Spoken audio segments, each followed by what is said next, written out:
Okay, remember that they're changing my voice. First of all, I'd like to point out that I don't care how somebody is shaped. I care about the content of their character.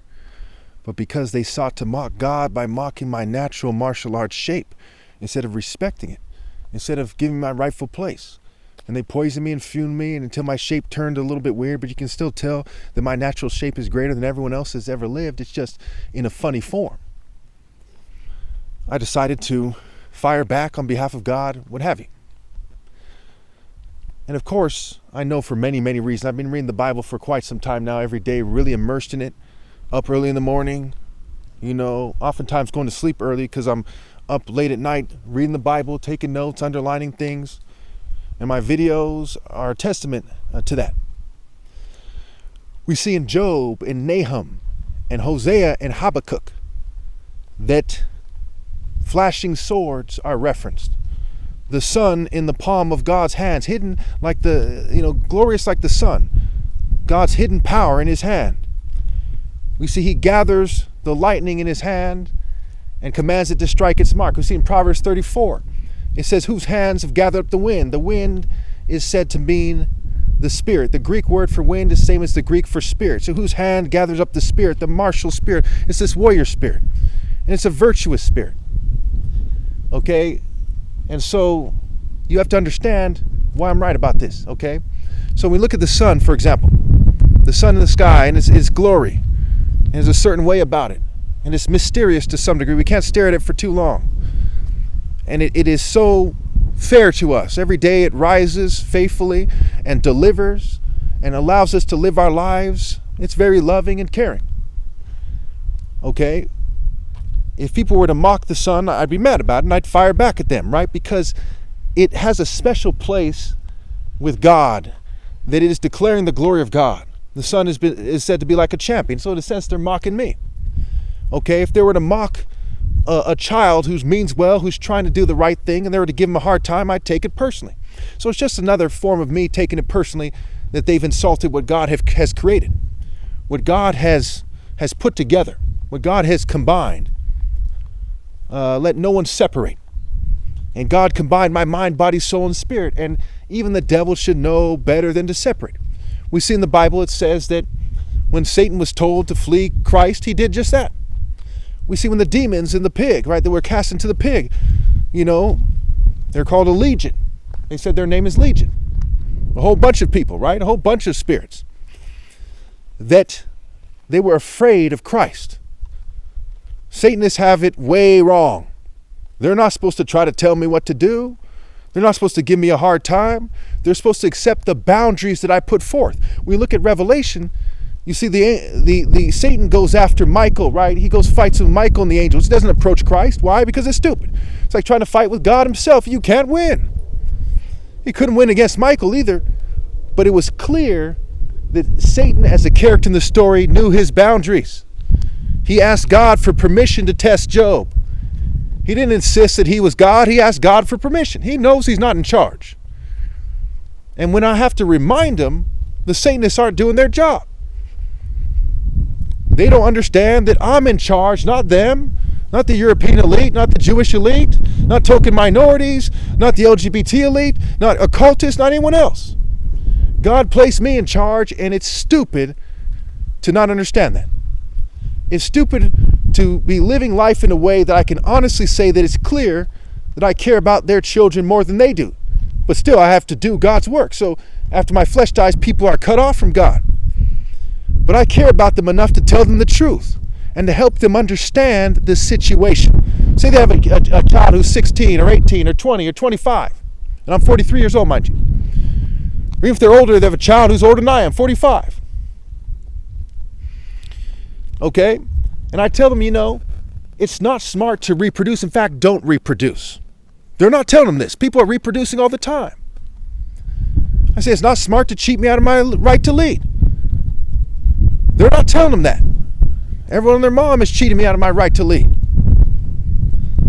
I tell them, it's not smart to mock God by accepting a path of the devil. And it's not just the tall guy, the short guy, the medium guy, the craftsman.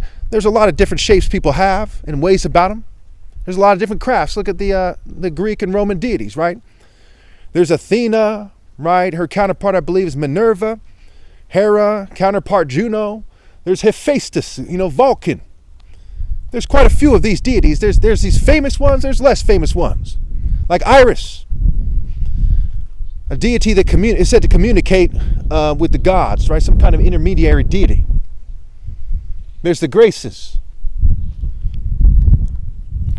There's a lot of these deities. There's Circe, there's Hecate, rather. There's Hebe. And on and on and on. Poseidon, Saturn, Hades, Serapis, Zagreus, and so on and so forth. And they all represent different satanic paths. We know this for many reasons. There's the Hellenistic culture. Perhaps that's where they get the idea of hell. Or certainly there's some root word there. Right, hell is a deity, in fact, a female deity. Hades is not just the realm, but it's also a deity, right? There's Pluto, okay, Orcus. There's a lot of these ideas there. Dionysus, a deity of theater. Ritual madness, that I often cite, right? Theater arts, the grapes, the harvest, the wine. By default, rape by deception. There's all kinds of things connected to Dionysus, who's said to be a young Zeus, a very gay seeming deity, very scatterbrained, very evil, very evil. So when I'm citing these things, I'm trying to help you understand with this series that I'm right to fire back at them. They're the cult of the flesh, and they sought refuge in their way about them, and they sought to try to make themselves seem superior when they're vying for women who are terrorized to some degree, who are being told to cultivate their greed and their lust and other despicable things. The 7 deadly sins and then some.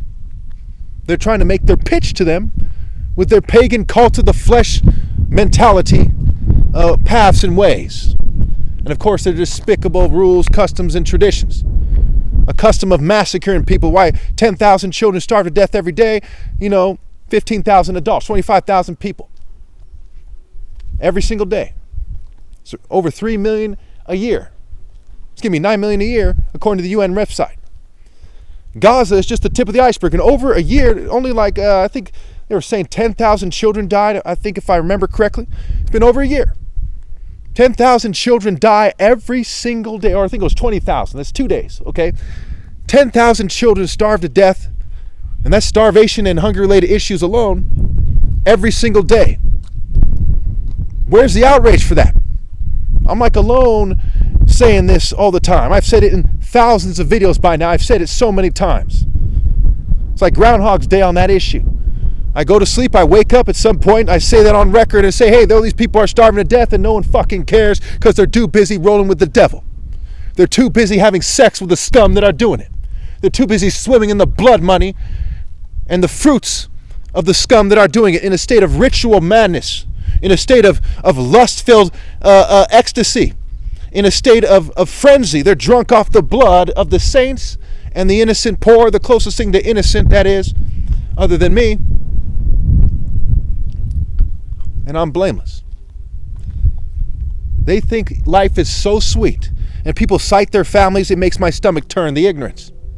So you're willing to sacrifice. Say you're going to have 1,000 more generations of your family before your family goes extinct, or before the humanity goes extinct. So you're willing to sacrifice those 1,000 generations so the generation you have right now can live in comfort. Now I want you to think back when you're a little kid.